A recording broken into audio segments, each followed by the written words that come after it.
Hi, Mami Tanyas! May nagbigay po sa akin ng panga. May favorite panga. Panga po siya ng tuna. Ito, napakulo po akong tubig. Nilagyan ko po ng sibuyas at kamatis. So, wala po akong luya, kaya bawang yung nilagay ko. Kaya pinakuluan ko na siya. Ilalagay ko na po itong pangang malaki. Sama, favorite. Nilagyan ko na rin po siya ng mix, sinigang. Nakita niyo po yan, gano'ng kalaki. Sariwa pa.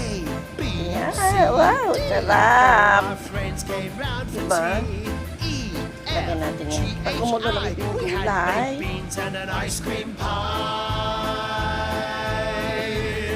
My tummy goes yummy, yummy, yum, yum.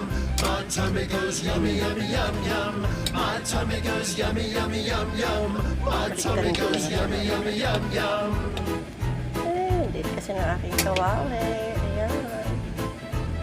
Kita nyo bang kalakihan? Baliktarin na lang natin mamaya.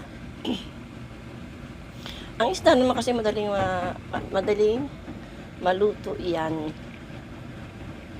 So, kulo naman na. Yan. So, lagay ko mamaya ang gulay. Ay, nako.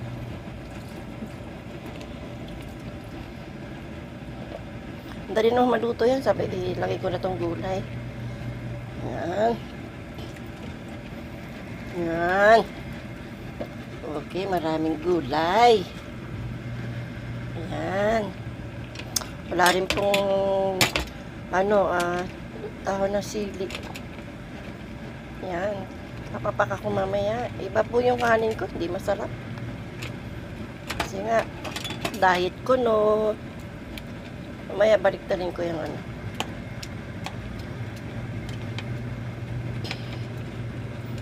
Yan. Ayan. Ayan. Mamaya ako ilalagay itong ito pa isang gulay para maraming gulay. O diba? Yan. Sarap.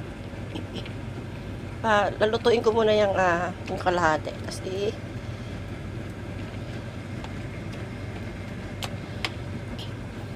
babaliktarin ko po. Ayan po. Mamaya ang finished product pakita ko. Ako'y kakain na walang kanin. Papak-papak. So gusto ko po talaga yung mga buto-buto dito sa may ulo. Sa panga po yan eh. Diba? Sarap yan. Laki na. Oh. Kalahati ibibalik na rin ko. Daring maluto yan.